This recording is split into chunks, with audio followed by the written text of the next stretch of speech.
morning. Good morning. Welcome to worship here at Bangor Salvation Army. It's good that you can join with us this morning. We want to begin just by saying a huge thank you to everyone who contributed in any way to our Mother's Day service. Lovely, wasn't it? It was, really yeah, nice. last Sunday. From the children to those of you who were able to send in photographs, and especially to Stephen and Jane, just for your contributions and just the way in which you shared those encouragements about your mums. It was just lovely. That was last week, and of course next week is Palm Sunday, and we look forward to revisiting those servant songs from the book of Isaiah, the third servant song next Palm Sunday. And of course the palm crosses are on their way to your doorstep this week, so we look forward to waving those in the air as we celebrate next Sunday for Palm Sunday. Of course, the day after that, or Palm Sunday, obviously, marks the beginning of Holy Week. And this year we're having online services with the downtown churches here in Bangor. We have a guest speaker, Jill Boyd from CFC Church in Belfast, is going to be speaking each day or each evening. And as the Salvation Army, we're responsible for Tuesday night, the Tuesday night service. So we look forward to sharing with our brothers and sisters here in Bangor. And look forward as Jill teaches us about the road to freedom as we look at Jesus' journey to the cross. Yes, and we will also this week be meeting with our leadership team to discuss reopening this building for in-house worship. So just keep a listen next Sunday and you'll receive just guidance as to when we will be reopening. And of course, we won't be forgetting those of you who aren't able to come along just yet. We'll still be doing online services as well, or even live services from here as we worship, which would be great as well, wouldn't it? This Sunday, we turn to one of the most famous psalms in Scripture, Psalm 51, one of the 7 super psalms. It's a reminder of how God is able to restore us to that joy of salvation. And it's what we need in these days, isn't it? That restoration. So we look forward to looking at God's restoration point in our lives. Before that, we're going to worship together, and we're going to begin by singing, "Shall We Gather at the River?" Let's sing together.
Many of you will already have received this week's war cry, or maybe it's in the post, and you'll get it in the next few days. Normally when the papers come in, I have a quick glance through them, and this week there was an article that just really grabbed my attention. Scott had put together our meeting plan for this morning, and a song that we're going to sing in a moment, "Mid All the Traffic of the Ways."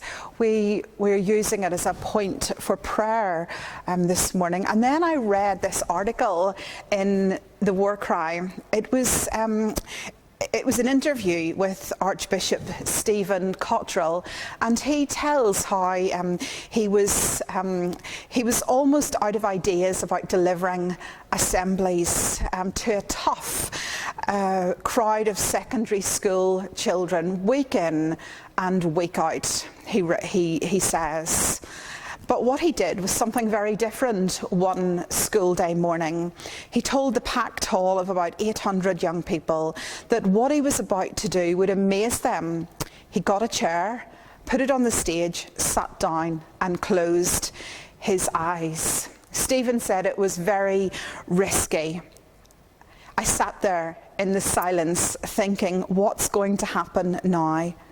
But when I stood up, I said to them that being still, stopping and reflecting is good for you. That was the end of the assembly, and I got this massive round of applause, which I'd never got in any assemblies previous. That morning had an impact on those school children. The disciplines of sitting still and putting up our hand to speak are taught from the very earliest days in school, aren't they? It's hard because most of us fidget, and sitting still and waiting to put our hands up is a difficult thing to do. But he writes, I'd quite like all of us to relearn those early school disciplines. It's in the silence we can find ourselves contemplating, actively thinking about who God is and what he has done for us. In those moments, we can know that we are precious, that we are cherished and loved by God. We're going to sing "Mid All the Traffic of the Ways," which I think reflects so much of what the Archbishop said in this article. That desire that the songwriter of "Mid All the Traffic" expresses, that desire for stillness and for solitude and a coming away from the world. You know, for the last year we have in a way been apart from the world, but in many ways we haven't, because for many of us we've been glued to our televisions or our screens, or, you know, a myriad of other things. And, you know, maybe for you, you still found the act of coming away, of creating that stillness for yourself, an incredibly difficult thing to do. As we sing, and then just as we pause and pray, let's just create and invite God to come into that silent place in our hearts. After we've sung, we're going to sing another song that in the stillness and in the silence we ask the Lord to purify our hearts, to refine us, to make us what we ought to be. So before we sing, let's pray together. Lord Jesus, we just thank you for these moments, that although a scattered people, we gather in worship to you. And I pray, O Lord, just for every person that is watching and a part of this meeting this morning, that they would stop and that they might be able to create that silent place for themselves and you, more importantly. It mightn't be this morning, but they might be reminded of it tomorrow, to sit, to be still with you. And we know, Lord, that in that sitting, or maybe in that walking and being still with you, you will come and you will just bless our hearts and speak to our hearts. And so for those who are struggling to be still, may you just minister in a very special way to hearts and to lives and to minds today. In your name, we pray these things. Amen. So let's sing, let's pray, and let Jesus just minister. Let Jesus just come and into your stillness this morning.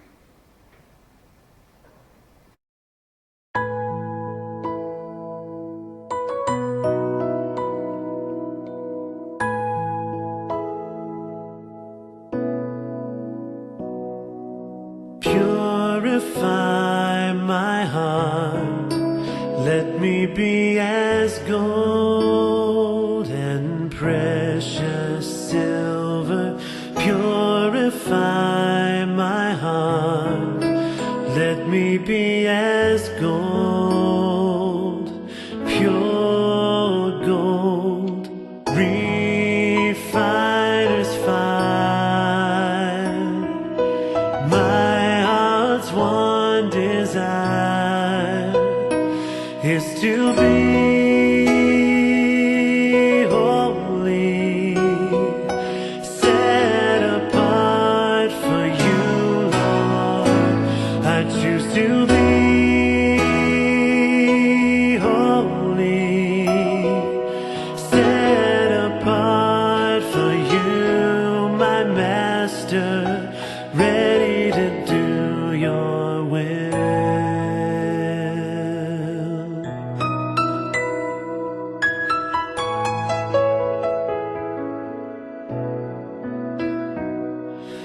Purify my heart, cleanse me from within, and make me holy. Purify my heart, cleanse me from my sin, deep within, refiner's fire. My heart's one desire is to be holy, set apart for you, Lord. I choose to be holy, set apart for you, my Master, ready to do your will.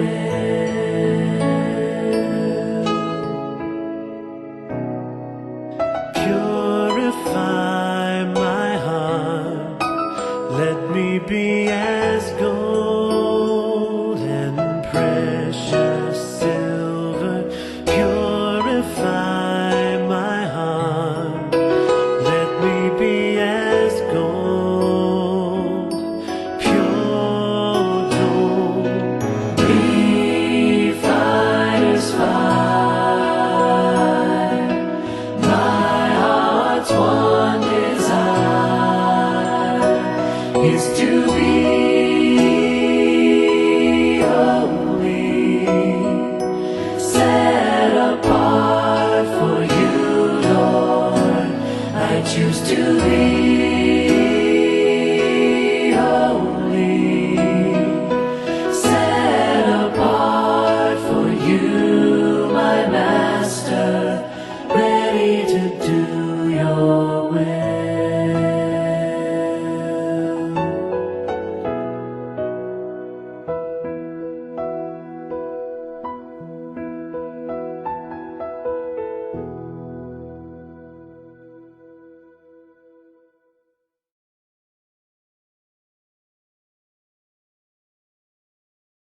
Have mercy on me, O God, according to your steadfast love. According to your abundant mercy, blot out my transgressions. Wash me thoroughly from my iniquity and cleanse me from my sin. For I know my transgression, and my sin is ever before me. Against you, you only have I sinned, and done what is evil in your sight, so that you are justified in your sentence and blameless when you pass judgment. Indeed, I was born guilty, a sinner when my mother conceived me. You desire truth in the inward being, therefore teach me wisdom in my secret heart. Purge me with hyssop, and I shall be clean. Wash me, and I shall be whiter than snow. Let me hear joy and gladness. Let the bones that you have crushed rejoice. Hide your face from my sins, and blot out all my iniquities. Create in me a clean heart, O God, and put a new and right spirit within me. Do not cast me away from your presence, and do not take your Holy Spirit from me. Restore to me the joy of your salvation, and sustain in me a willing spirit. Then I will teach transgressors your ways, and sinners will return to you. Amen. There is a lovely song that we've used with our young people and children, which simply says, all I got to do is speak your name, the name of Jesus. We are invited to speak, whether we speak it in our hearts, in our heads quietly, or whether we say it out loud. That's the invitation that this song brings to us this morning. So let's sing it together in a moment, and then we will follow it with a very exuberant song that says, I dare to be different. So let's worship and sing together. Thank you.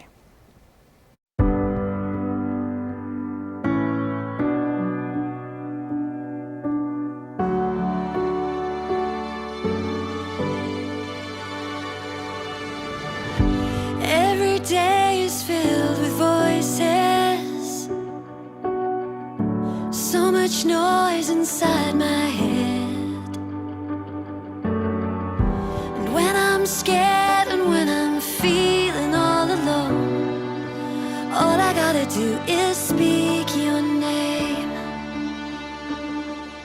Say it by day, say it by night, say it till the end of time. All I gotta do is speak your name. When I wake up in the morning, you're my friend throughout the day. And when I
the life of challenge God has planned, of holiness and victory, for truth and righteousness to stand.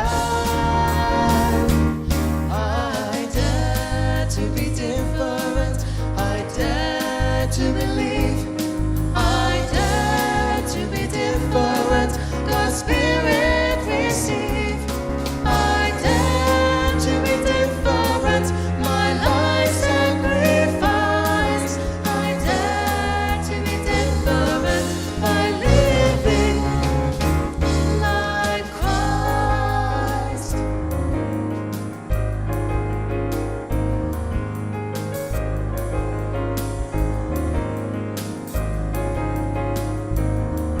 I dare to ask the Spirit come to match with how my heart's desire, my life to cleanse and energize with mighty Pentecostal fire. I dare to be different, I dare to believe, I dare to be different, God's Spirit receive. I dare to be different, my life sacrifice.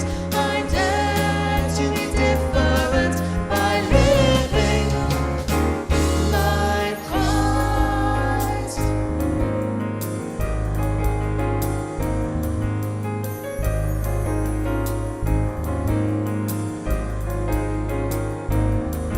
I dare to want to live like Christ, according to His will and way, His love to show, compassion share, and serve Him boldly every day. I dare to be different, I dare to believe, I dare to be different, God's Spirit receive. I dare to be different, my life sacrifice. I dare to be different by living like Christ. I dare to be different, I dare to believe, I dare to be different, God's Spirit receive.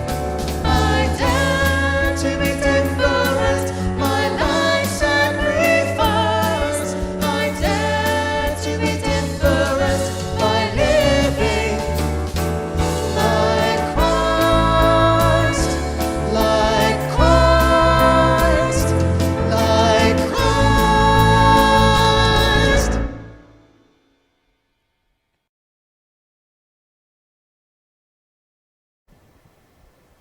Psalm 51 is a powerful portrayal of somebody admitting their guilt, their wrongdoing before God.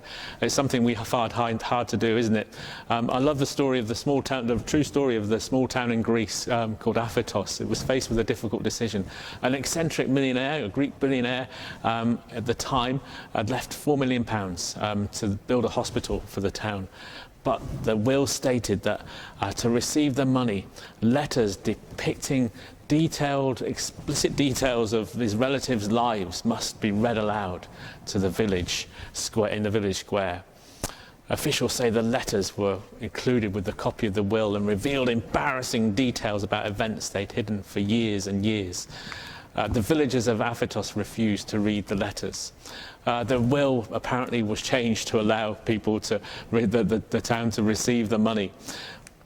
You know, in our lives, we don't like to see people to see into our lives, do we? We often hide our weaknesses, our difficulties, our failures, and our mistakes. We want to keep them separate from the world around us because they're ours. But there's something in brokenness that brings us to a place of restoration.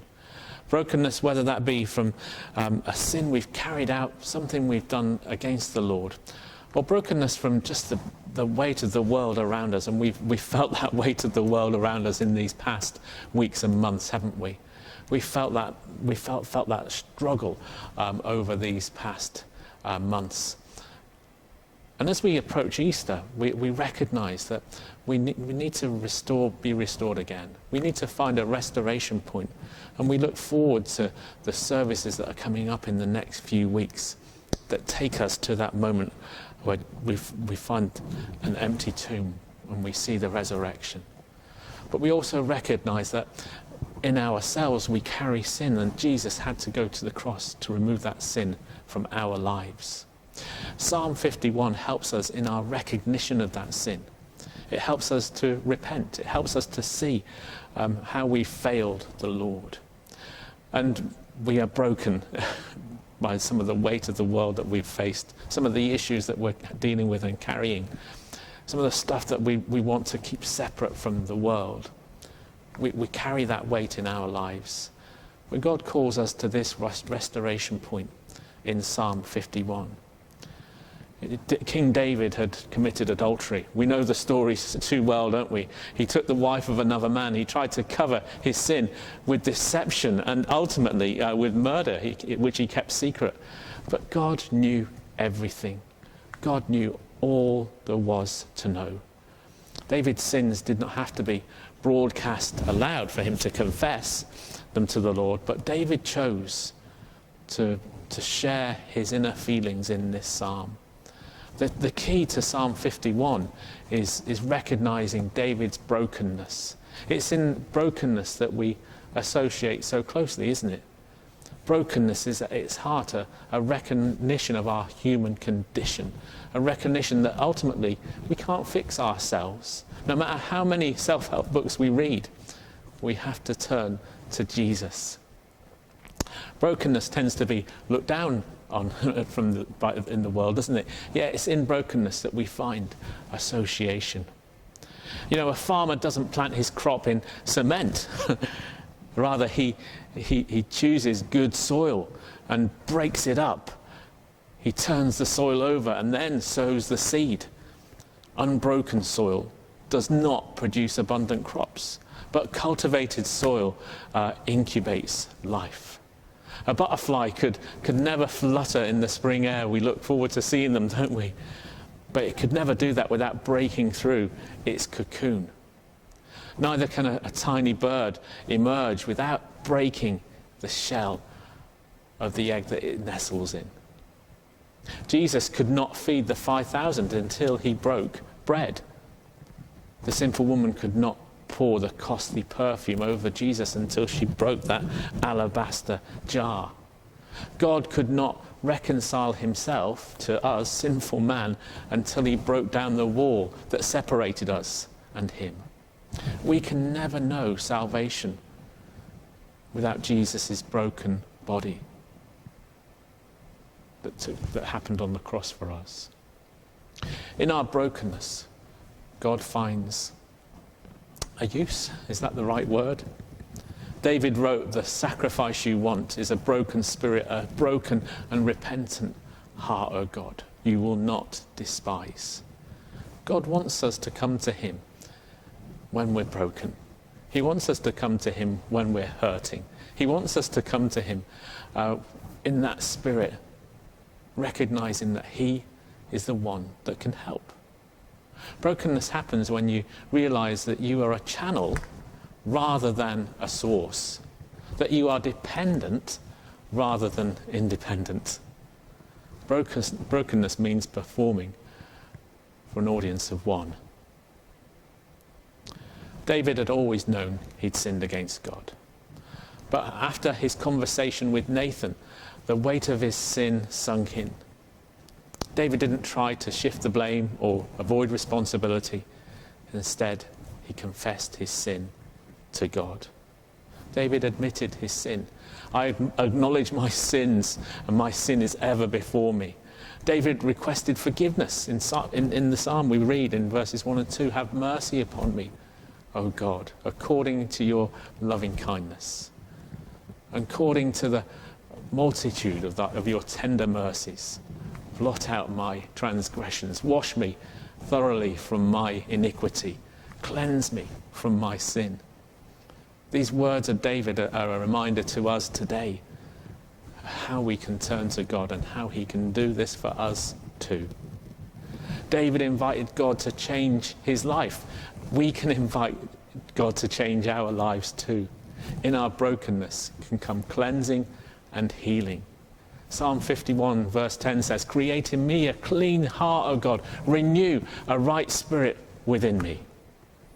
God judged David, but in the midst of that judgment, his grace flowed. It flowed freely. And sin was forgiven. Grace was extended. Cleansing was poured out. And healing was started.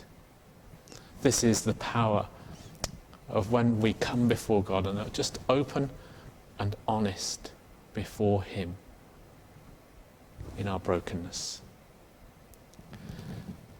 God restores. He takes us to this restoration point. He brings restoration to those who turn to him.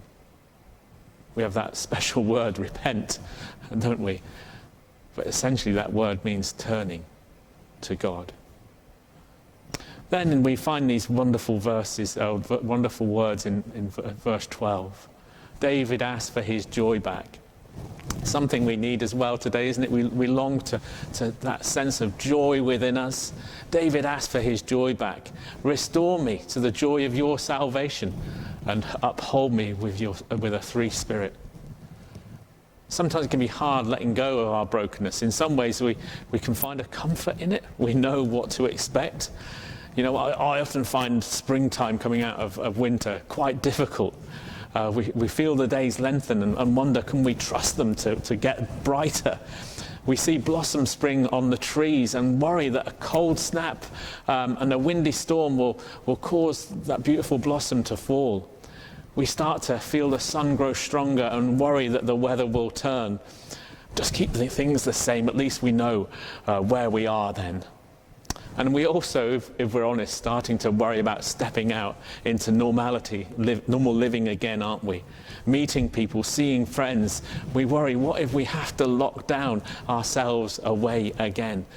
We need restoration. We need to find that restoration joy in our lives. Restore to me the joy of your salvation. Grant me a willing spirit to sustain me.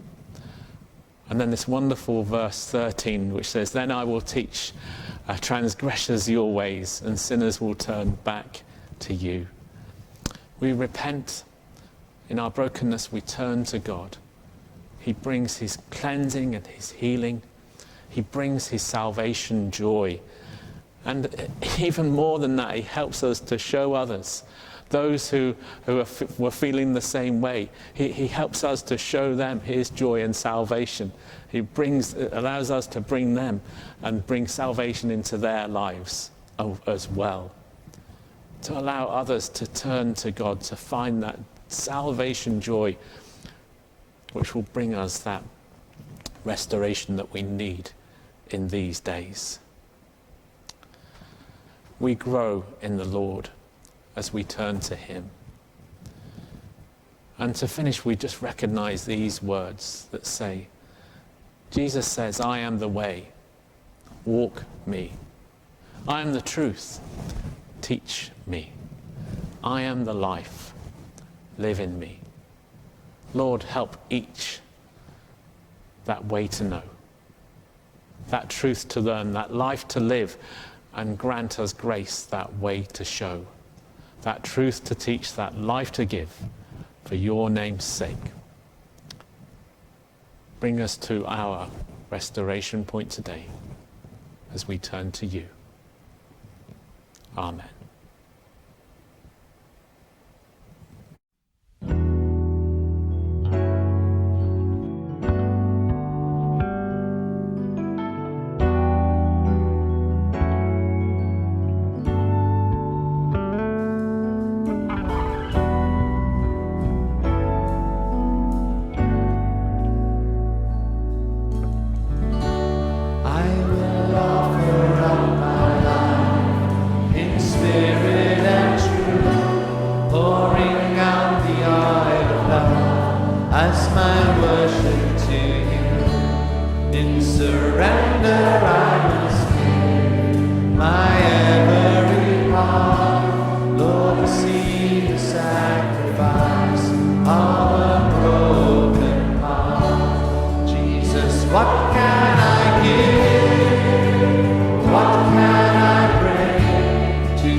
sin, then defeated my sin, opened up the gates of hell, and have beckoned me in. Jesus, what can I give? Oh, what can I bring to so faithful a friend, to so loving a King? Savior, what can be said? What can be sung as the praise of your name for the things you have done? Oh, my words could not tell, not even in part, of the debt of love that is owed by this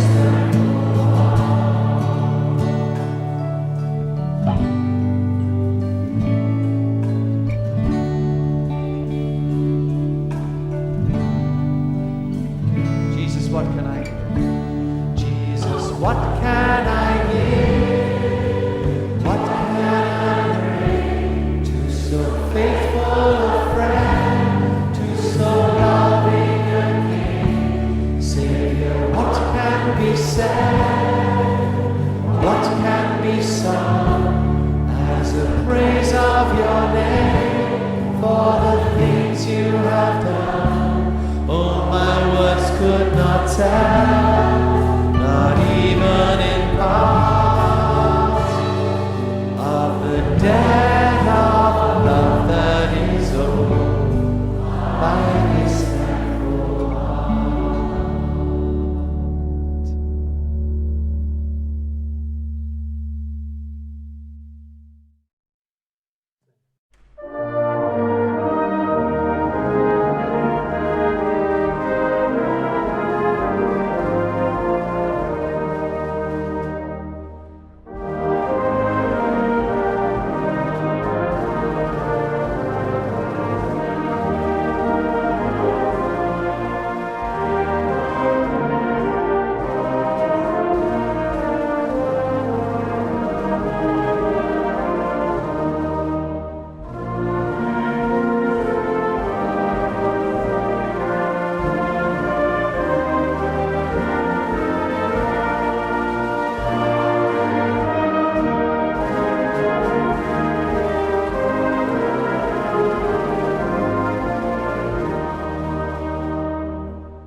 And so as we conclude now, we share a benediction.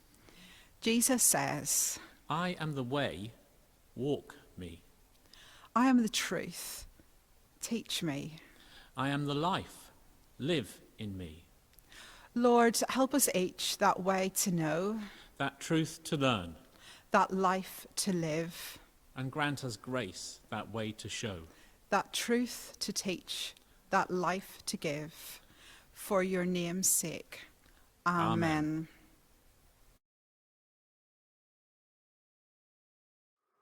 Hi there, my name is Jill Boyd. I am part of the church family community in CFC Belfast. I'm on the teaching team there, and I honestly am so excited and honoured to be joining you for your Easter celebrations. You know, we can say celebration, right, because we know what the victory of the cross has won for us as Christians, but I think there's something so beautiful for us as individuals and corporately to look at the footsteps and the journey of Jesus to the cross, because it's one of pain, but yet it's one of purpose.